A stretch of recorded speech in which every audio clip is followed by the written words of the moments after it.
Hi, in this video I will demonstrate how a medical organization user would log on to this system, accept kits that have been sent to them from the vendor, and process those kits either by collecting the evidence, repurposing the kit, or sending those kits unused to another agency. First, you'll need the website. The website's at www.sexualassaultkittracking.ncdoj.gov. I'll post this at the end of the video. This is what the web page will look like. You'll need to be a user in your agency. To become a user in your agency, your administrator can create a username and password for you, or your administrator can share their passkey for the agency for you to self-register. To self-register, you'll go from the web page, click here on Login, and since you don't have this information yet, you'll click Register here. This opens the screen for the required fields to be filled out. You would enter the passkey shared to you by your administrator and then click Save. The information that you recorded would be sent to your administrator to verify that you are an authorized user. Once they click verification, you can now log into the system. Now we're going to log in today for Alamance Regional Medical Center. This is the medical center that we're going to use for our demo. You'll see there are two tabs here. One tab is your in-process kits, and the next tab are your incoming kits. Your incoming kits tab, you can tell I've been using this tab frequently, is where your vendor will send kits to you. So you've requested kits, they'll send them to you and they will show up here for you to receive. Once you receive those kits, you can now click on them and receive them. So we're going to say we received this box. We can do it many ways. We can click for the lot numbers here and click Send.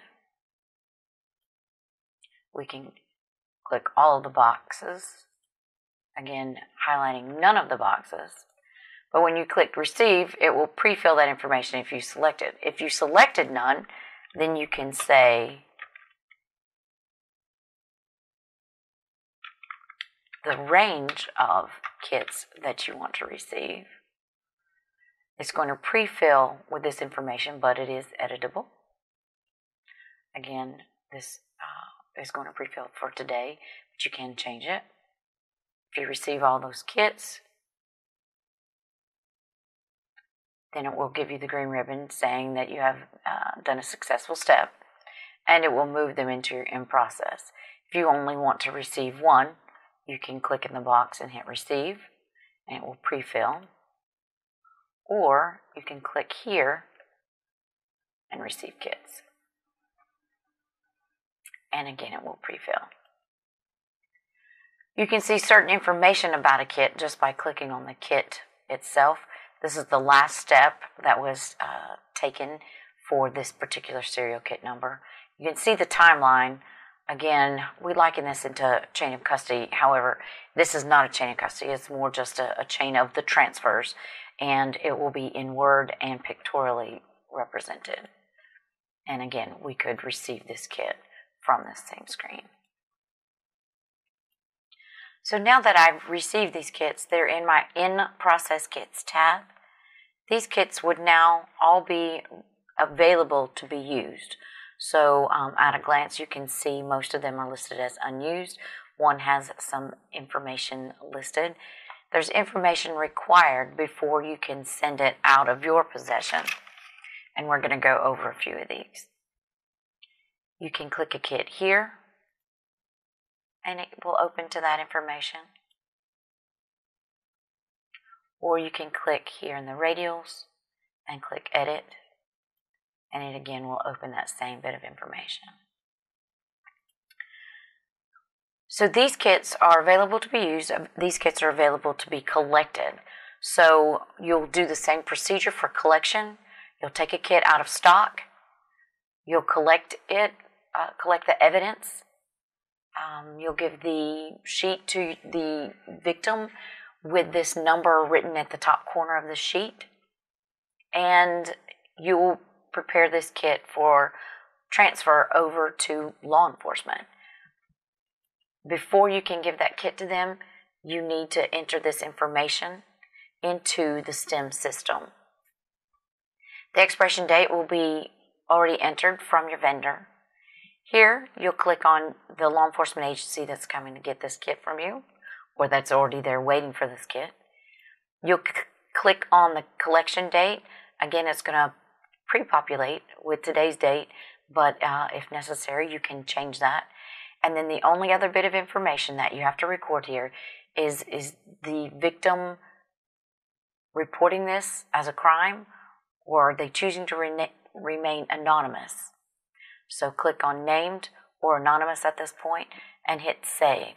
You have to hit save at this stage, get this green ribbon that says you did this right, and then it makes it available to send. So one more set of clicks, it will pre-populate to that same information, today's date, and the agency you had originally selected. But if this needs to be changed, it is editable still. Click send. If you have another kit, another situation, you've collected the case and you try and hit send now, it won't pre-populate that information. So the easiest is to click send, or click save. We'll save that, and you can now send it, and it will all be there.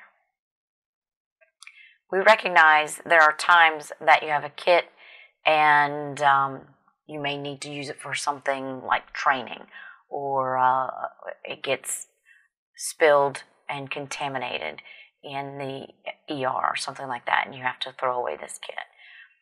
Don't throw it away for expiration dates. With expirations, there is a note on the outside. The only thing that is expiring, the manufacturer doesn't ensure the sterility of the swabs past a certain date. So that's the expiration date. If you have one that is approaching that date, please just replace those swabs. Make a note that you've placed fresh sterile swabs in it and use that kit. But if you have an unused kit, so again, no information is collected, you can repurpose this kit. And again, here's your definition for repurposed. And you can say that I am repurposing it on this date. It's being used for training. It's damaged, contaminated, something like that. And click repurpose. Now, this kit is no longer available on your inventory. It's been sent out of your inventory, but not sent to someone else's inventory. And I can pull up this in for stats later to find out what happened to this kit, or just to verify that this kit is not still in circulation.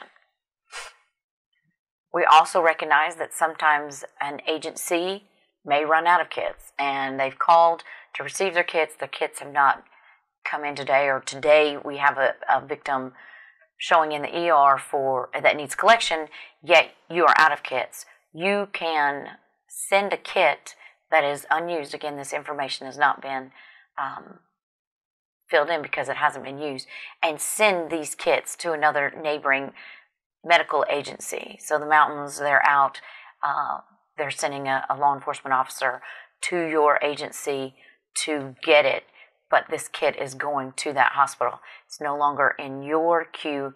It has been sent to their queue. It will be here in their incoming kits tab for them to use that kit to collect the evidence for that victim.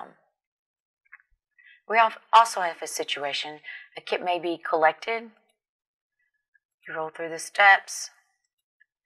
Going on today, the person is going to make the charges, but you realize that the law enforcement agency where the jurisdiction is out of state. We have many medical facilities along our state lines, bordering with Virginia, South Carolina, Tennessee. And so what might we need to do? The easiest thing we've decided is to just simply send it out of state. We're not going to try and list all the other facilities because they're not going to be tracking in the same system. So we will simply say that this collected kit by one of our medical facilities using one of our kits has now been transferred out of state, because we get just as many coming in the state where they've been collected across the state line and will come to one of our jurisdiction law enforcement agencies to add in. So again, they'll have that option to bring something from out of state. But this is where this kit will end in our tracking system. And again, for statistical purposes, that can be gathered at the end of the year to report that this kit was collected by a North Carolina medical facility and sent out of state for further analysis. Okay, so at this point, we've sent a few kits in various places, repurposed them, sent them to another hospital, properly collected kits, and also sent it out of state. But how does that show up elsewhere? Let's talk about that. From this main portal, you saw where we logged in, but there's also this box here that has serial number. We can take those kits that we just worked with and we can enter them into the system. So this is the public portal or the victims portal. They are going to know their serial number from their box, and all they have to do is put that in there. They can put it in without the leading zeros or including the leading zeros. It's not a problem. It will take it either way. And when we click enter, that is going to bring up the pictorial transfer, kind of sort of like the chain of custody, but again, this is not a chain of custody. A pictorial view of where it's at, and words also to qualify. Now you see this one kind of ends here, but it's not waiting in someone else's queue for going out of state. If it is evidence that has been collected and sent to the sheriff's office, this is what it'll look like until the sheriff's office does receive it. Once the sheriff's office does receive it, it'll add a few more steps. You can see here that not only was it sent to them, but now they've received it and will show up in the box there.